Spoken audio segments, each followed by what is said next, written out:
Welcome to The State of Us. Beyond mainstream cable news and party lines, with a millennial and a boomer, The State of Us pushes past the noise and uncovers all the issues that matter. Here's your host, Justin T. Weller. In the age of mass information, social media, and pandemics, the truth can be difficult to decipher. According to an essay in the New York Times, in a perfect world, to determine whether an idea or fact is true, we would patiently evaluate how it fits with our own experience, take note of the credibility of the source, and be prepared to reconsider if new information emerges. In reality, though, we are often too busy and distracted to be that careful, and in some cases, we tend to assume that whatever we hear is true. Now, you might be out there thinking, well, this isn't me. I would never do that. Well, a new study from the University of Texas at Austin shows just the opposite. Given enough time and focus, students are good at remembering the difference between facts and fiction. But when distracted, they're actually more likely to remember false things as being true than remember the truth. So what does this all mean for us in the age of the coronavirus and mainstream cable news and all of this other information we have floating around? Well, to figure that out, we can't begin the conversation without TrueChat senior historian and an educator of more than 30 years. Here is your friendly redneck liberal, Lance Jackson. Well, what caught my eye was the title of this, The Problem with Believing What We're Told. And I'm going to give some credit to our producer, Bradley, today, because when he looked at the possible show options, he said, yeah, I like the title of that one. Either that or maybe he liked the picture that was available. But it is an interesting scenario. And as you read the article, how this isn't, it's just almost in a sense, and correct me if I'm wrong, but it's almost in a sense, this is how we're wired, that when we're told something, we believe it. And then if you add different things to it, as we're going to talk about here in a minute, as you add different points to what we're being told, we tend to believe it even more, even if it's not the truth. And it's not that we're doing it on purpose, but it's the way we, in a sense, have survived throughout the ages since caveman days. So it's very interesting. So what's our first point here today, Justin? Well, one of the big things, Lance, is repetitiveness. Now, we've talked about this before, but this is kind of interesting because if you've ever worked in sales or you know anybody in sales, one of the things they'll tell you, and everybody's got a different number, but lots of them will say, you got to contact somebody at least 7 times before they're going to do anything, right? And this notion actually comes from a pioneering study back in 1977, where test subjects became more likely to believe things as they were simply repeated. That's all that changed, Lance. So each round, all they did was repeat the same information. Test subjects became more likely to believe things as they were repeated, regardless of whether they were true or false. The third time that they heard a false statement, they were just as likely to believe it as a true statement they had heard once before. I mean, again, this is the way we're wired, and I think as well as being told, I think the article also mentioned if you add a picture to it, which we know, is a huge thing in today's society. But if you add a visual to it, then the numbers increase. I mean, the amount of the believability becomes even more. I think in the article, they used the example of the statement, a giraffe is the only mammal who can't jump. And then they showed a picture of the giraffe and people bought into like, well, yeah, that's true. Look, I mean, they said it, number one, they said it 3 times. Now they showed us a picture of it. Well, yeah, a giraffe can't jump. I've never seen. Exactly.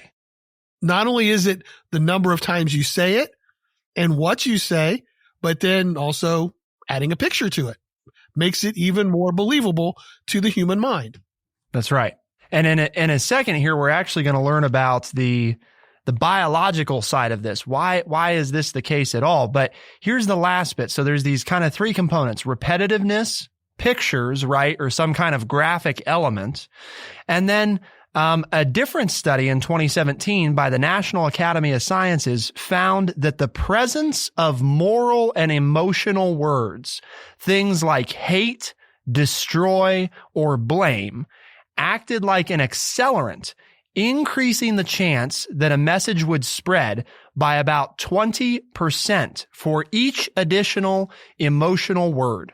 The study also found that the most of sharing was done within political parties rather than across political divides, creating an echo chamber effect. So this is specifically in regards to sharing information.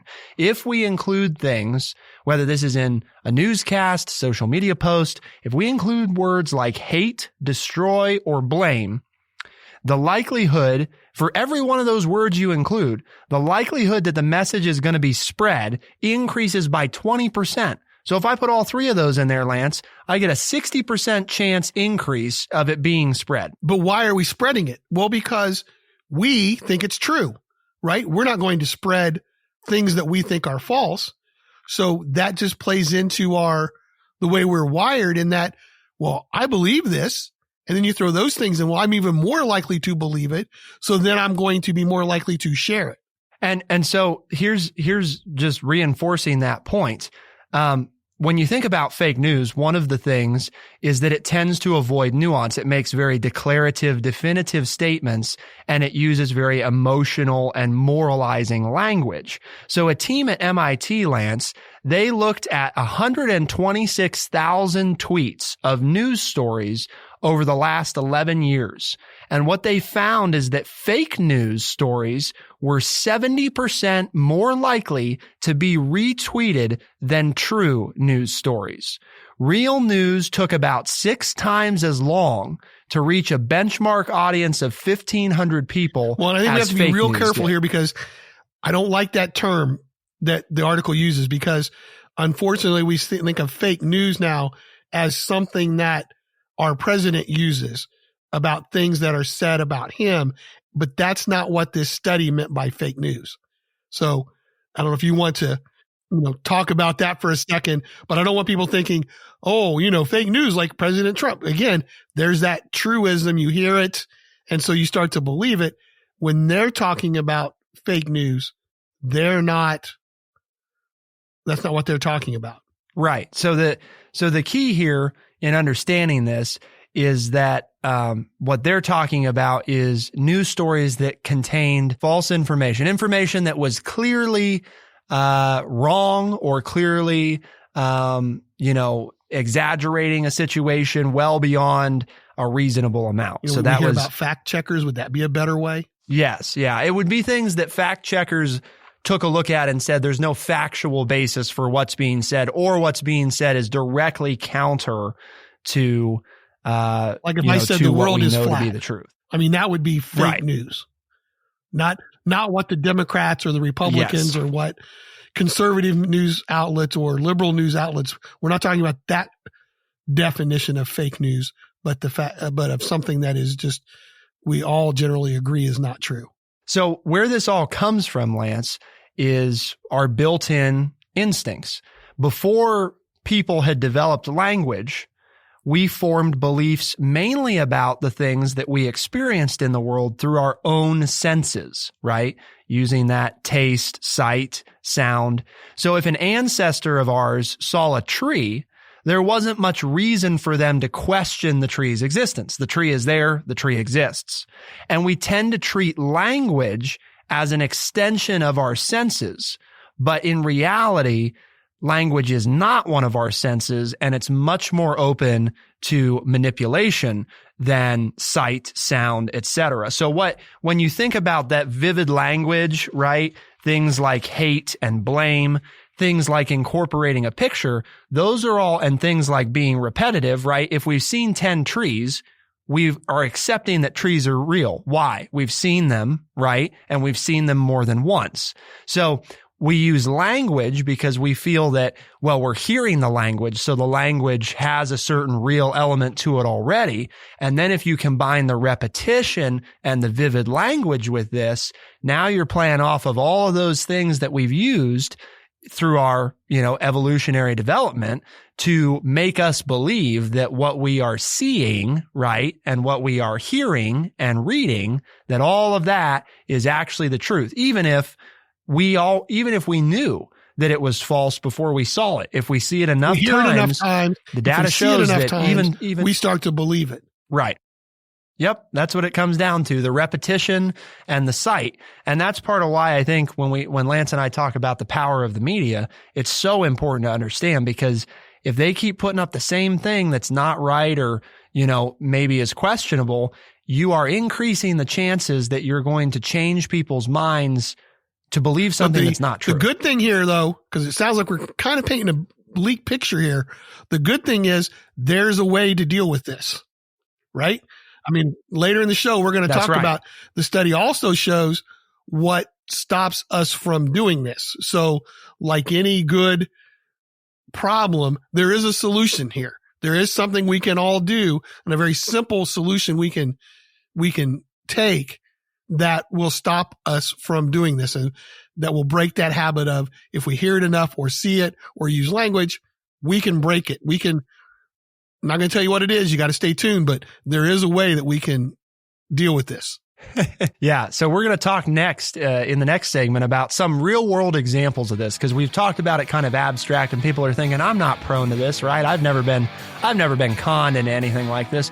Well, you might be surprised to find out. Lance has a couple examples to run us through here coming up. Let's see how susceptible you are to false information. And then in the third segment of today's show, we're going to talk about information literacy.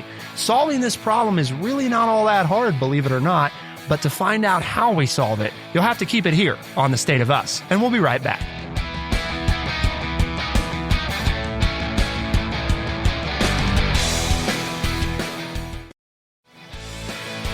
We are The State of Us. Here's your host, Justin T. Weller. In the age of mass information, social media, and pandemics, the truth can be difficult to decipher. We've talked a little bit so far about why the truth is difficult to decipher and how susceptible people are to receiving false information. So, Lance, let's now talk about the real-world implications of this, okay? Because I think that that's important. We were talking a little bit about before the show about how this can go both ways, because when the liberal media is talking about Trump, and this was the example you were giving me, they can take some liberties that switch things around on you and then make their own point less valid. So tell us about that. Watching one of the newscasts that I watch every day, and they, on one, took the idea that the United States, as the president made the statement or repeated what his doctor said, his medical expert said, that the United States had tested in 8 days the number of people that it took South Korea to test in 8 weeks. Well, that was, they pointed out, well, that's not really saying a lot because of the percentage. The United States is a whole lot bigger. I think almost like 10 times more, but don't quote me on that one. Again, I don't want to send out false information, but the United States is so much bigger that testing as many people that quickly as South Korea did isn't really a fair comparison when you look at the percentage of what the number of South Koreans who were tested versus the percentage of Americans. But then the next day, when the death toll reached a certain amount here in the United States, they said, oh, that's more than, and I think it was South Korea, not Italy, but they mentioned a country, and then they were using the raw data. And again, on one day, they used percentages to make the argument. And on the next day, they used the raw numbers to make the same argument as the president not doing a good job. And again, that's playing with the numbers and not necessarily, and if you say it again over and over, then people start to believe that. And people didn't stop to think, well, wait a minute. They've come to that conclusion in two different ways. So that was the example you and I were talking about earlier, is that they drew two different conclusions, but presented them both as coming to them from the same fashion, and they did not. Well, and so I was thinking, Lance, I have actually seen on social media before different posts portraying particular politicians as criminals, right? Or crooks, liars, cheaters, whatever. One of the things that they frequently will do with that is they will add like a red filter overlay. So you'll have a picture, right, of a politician, and they'll put a red overlay over it so that it's tinted red. And then they will light the subject from right to left instead of left to right. And why do they do that? Well, this is a common filmmaking trick that if you pay attention, if you got a quality filmmaker, a lot of times they will write evil. They'll shoot a shot for somebody who's supposed to be the bad guy. They'll light them from right to left instead of left to right. Why do they do that? Well, because it is a more harsh light, since in the United States, we read from left to right and we typically process information from left to right.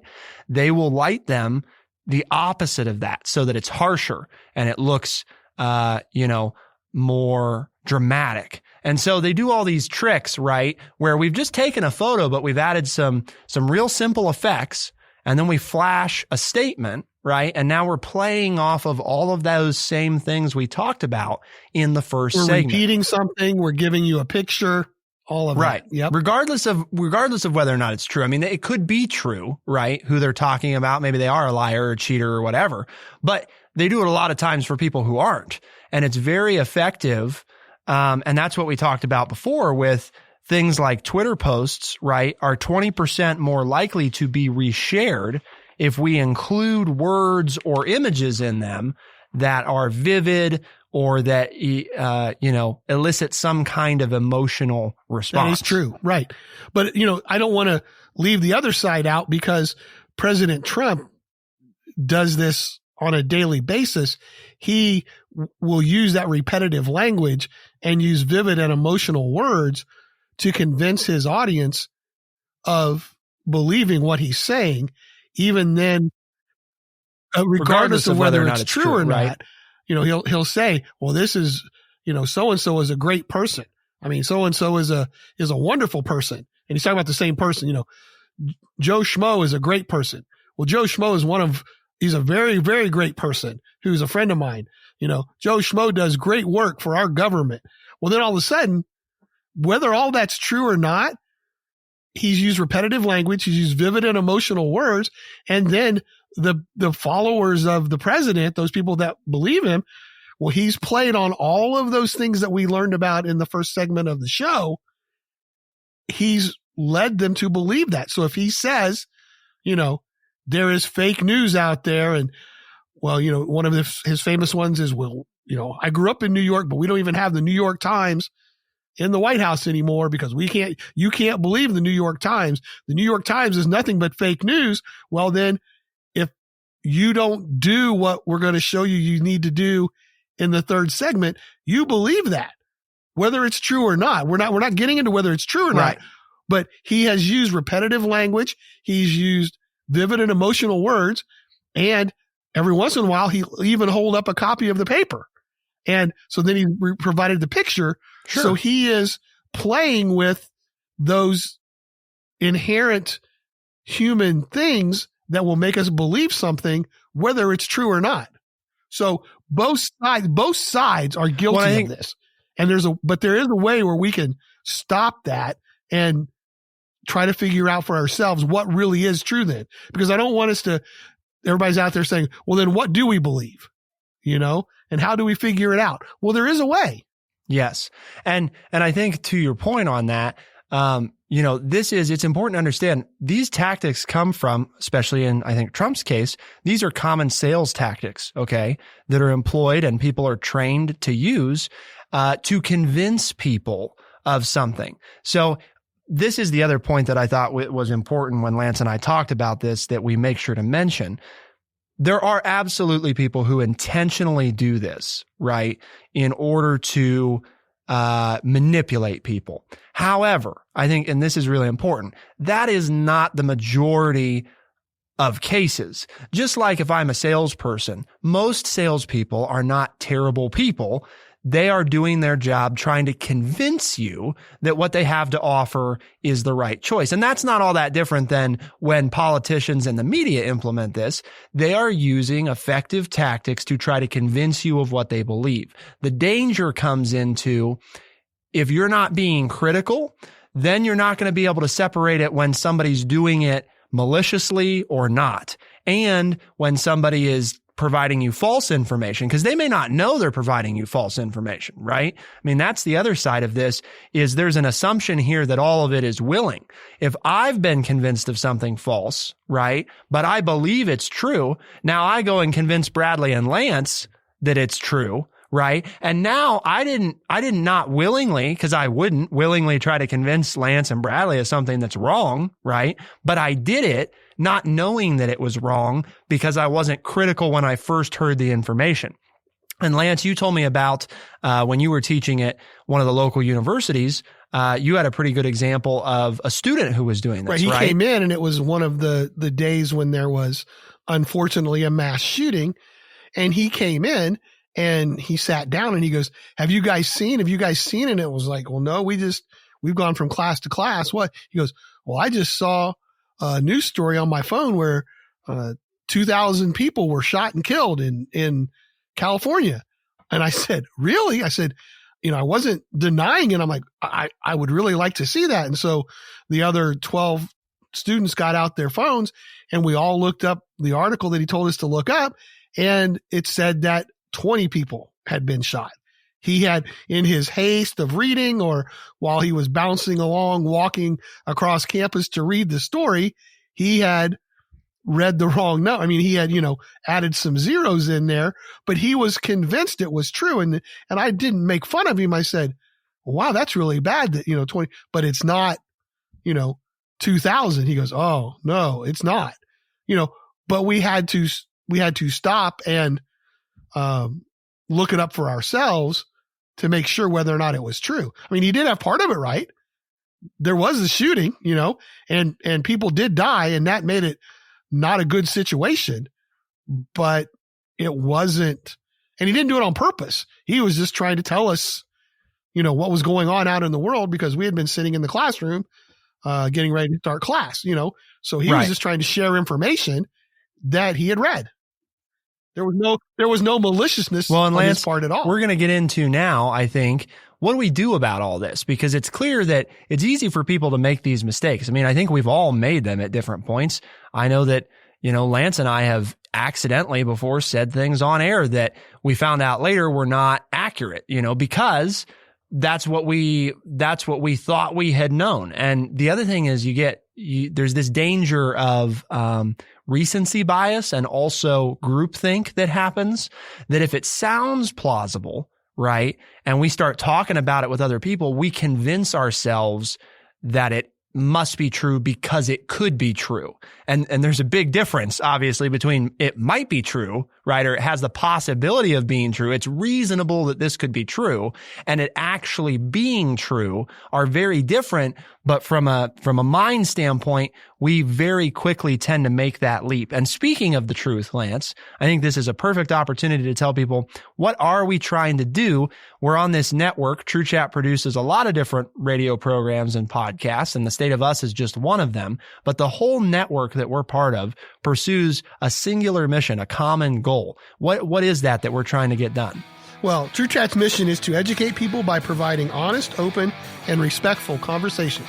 And that's what we're trying to do here. Exactly. That's what we're trying to do right now. And that's what we're going to look at in segment 3 is what do we do with all this? How can you avoid, or at least how can you diminish the chances that you're going to be susceptible to these common tactics of misdirection and misinformation? If you want to learn the tactics, keep it here on The State of Us, and we'll be right back.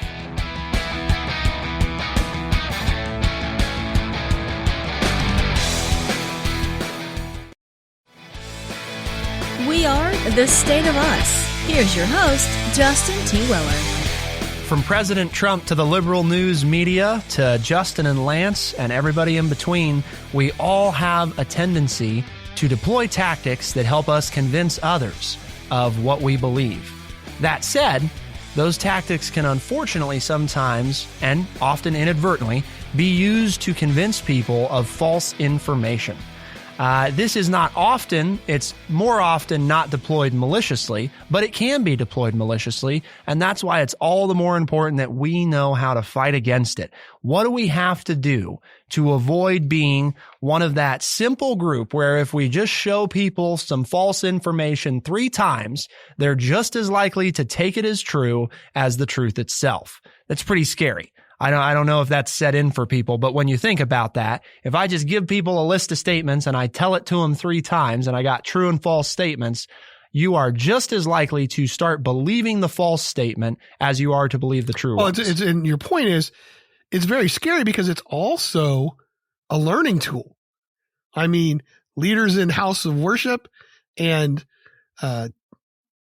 education people, education professionals, teachers, we learn that if you give it to your people, to your students, to your parishioners, and you give them pictures and you use vivid language, they're more likely to remember it.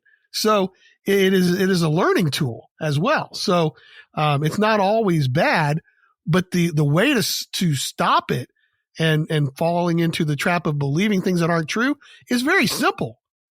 And it's also a learning style, and that is ask yourself the question, is what I just learned true?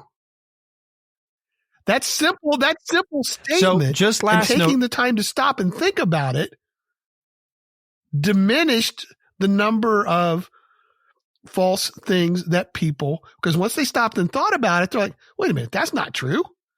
A hippopotamus is a mammal. It can't jump. An elephant's a mammal. It can't jump. So therefore, the statement that the giraffe that we referred to in the first segment of the show, that a giraffe is the only mammal who can't jump, if you just stop and say, no, wait a minute, is that true or not? And you just take a few seconds to start running through the mammals that you know and start thinking of examples that, well, that's not true. And that's all you had to do. Or even if you're of the generation like our producer, you can take your phone and put in mammals that can't jump. And in 5 seconds, you have a list of animals there, of mammals on your phone or on your device that can't jump. And you're like, that person said that, but because I stopped and asked myself a very simple question, I know it's not true. So that's all it is. You wrote on our show outline, respectful questioning. And that's what it is. It's not that you don't believe somebody, but you just stop and ask yourself, is that true or not? And this is the key that reinforces this whole point here. Indiana University's Kelley School of Business did a survey to see whether or not they could improve people's ability to spot misleading or false news. When first asked to assess the believability of true and false headlines that were posted on social media. So see, we're talking Bradley's language here, social media, right? So we're looking at these headlines that are posted on social media, and we're asking Democrats and Republicans, okay, to tell us whether or not these are true or not. And that's all we're saying. A mix of Democrats and Republicans, along with independents, were more likely to believe stories that confirmed their own prior views. So I believe something, I see a headline that confirms that or is along that line, I'm going to believe that that's true. But here's where the good news comes in. So they did that the first round. Next time around, they did a simple intervention. They asked participants to rate the truthfulness of headlines. That simple instruction, that tiny bit of critical reflection mattered a great deal. And it even extended to other articles that the participants hadn't been asked to rate. So we showed them a list and said, rate these. And then there were these other articles, and they found that it got better overall.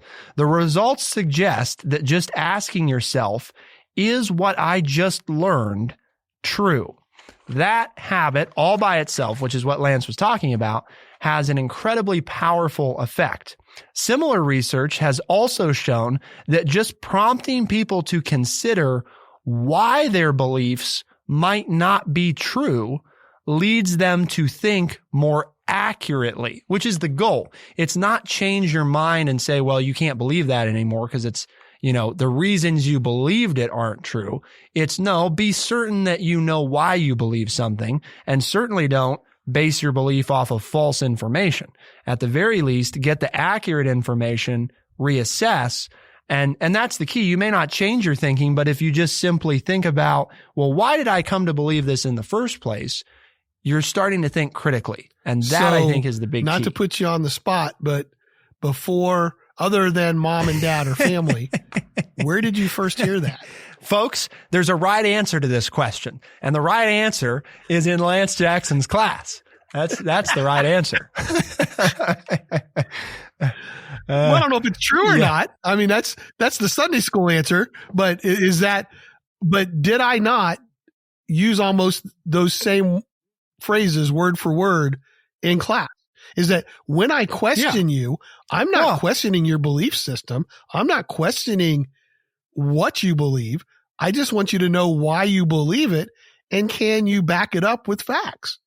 And if you can, then that's okay, and if you go a little bit deeper, it's basically a teaching style going back to the great philosophers, and one being Socrates. It's known as the Socratic method of teaching, is that when a student makes a statement of fact, you ask them a question, and it makes them, and again, it's the same premise as you just read in the study. You make them stop to think about it, and to stop critically to think about it. And if they can come up with the reasons why they think that and why it's true, then it probably is.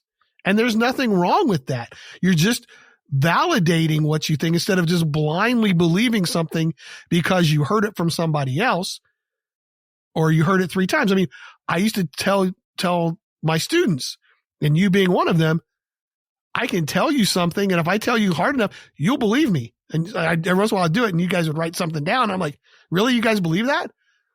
Well, yeah. Why? Well, you're the teacher. You wouldn't tell us anything false. Really? Why not? Why wouldn't I? I mean, what if I wanted to take over the world or take over the campus or whatever? Why wouldn't I?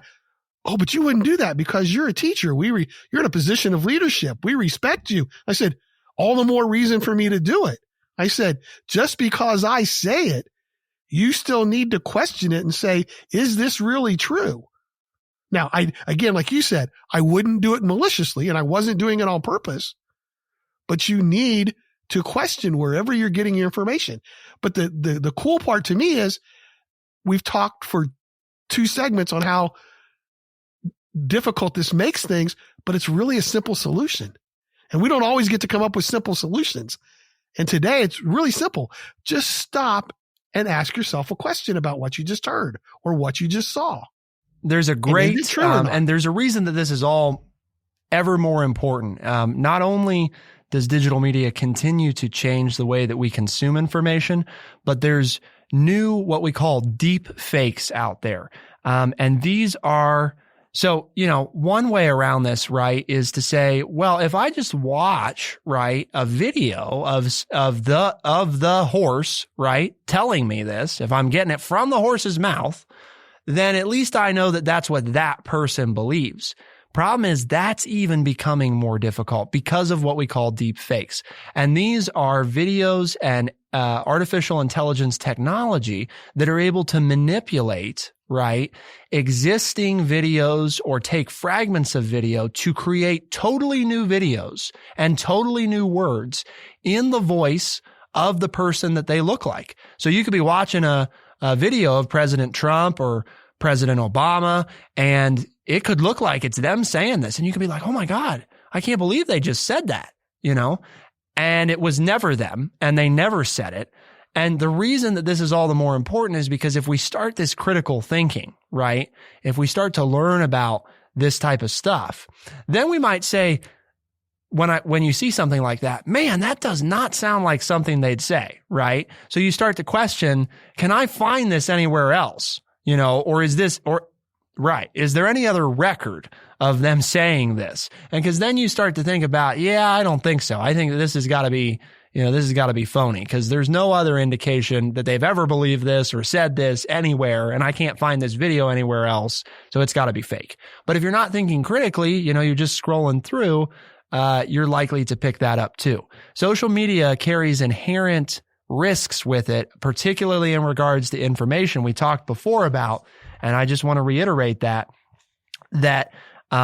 If you're distracted, which is the very nature of social media, and this isn't a judgment, people, okay? This is just, you go read the studies and you'll find that it's true. When you're scrolling through social media, your brain is very rarely engaged on anything for more than a couple seconds at most. That is the very nature of being distracted. Your mind's jumping around from different things, okay? You're distracted. You're not focused. The opposite of focus, distraction.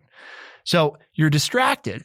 That puts you in a position to not only disregard true information, but it makes you more likely to remember and perpetrate false information. That goes back to that example that Lance gave us of that kid who came into his class, right? It's, I was distracted and I misread 20 for 2,000, which is, I mean, that's, that's a pretty significant difference. So then I run out on social media while I'm distracted, or I run around campus and I tell people, did you see that? Did you see that?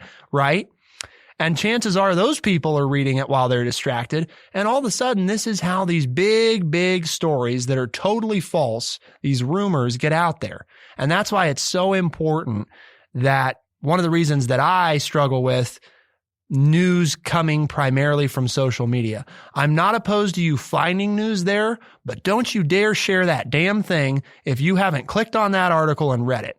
Because oh my gosh, that is how so much of this always goes wrong, is not reading what you're sharing. And then once you read it, question it. But the thing is, exactly, for this to work, you need to share it with other people. And the way to do that is we have our show is on Stitcher, Spotify, or Apple Podcasts. And if you don't believe me, then question me and check it out and go to those places and see if we really are there. Oh, right? If you think we're not, if you don't think I'm telling you the truth, then go check those spots and I think you'll find us. But again, to stay true to today's show, don't just blindly accept my word that they're there. Go check it out and see. Okay. Bradley's looking skeptical. I think he's gonna have to go check. Hope he's Our already producer's gonna make sure but that we're on all those places. Well, you would hope so, but don't know. You see, that's right. You got to go verify it. Verify it for yourself. We're not above this. That is the big key. That's what we're telling you. This is what happens. Okay. So we're not above it. You have to do it with everything. That's right. And we don't want you to think that we're the exception to that. We work really hard to try to bring you stuff that we believe is accurate and true, but it doesn't mean that we don't mess up. And part of the way that you help make sure that we're not messing up is by checking us, making sure. And one of the ways that we've increased accountability, Lance, is by making it so that you can go read these articles that we're referencing for yourself. We're not hiding them. We're not being sneaky. Thestateofus.org. You can go there, thestateofus.org, and you can read the article called The Problem with Believing What We're Told. That's linked there. And it's also got all those ways that Lance mentioned to tune in. It'll take you right to the source. You can see that we're telling you the truth, because this is released both as a syndicated radio program and a podcast. You can get the newest episodes on Tuesdays and Thursdays. For The State of Us on True Chat in Urbana, Ohio, I'm Justin T. Weller. And I'm Lance Jackson. Special thanks to our producer, Bradley Butch, and thank you all out there for tuning in. You're what makes this possible. We'll see you next time. Be the change.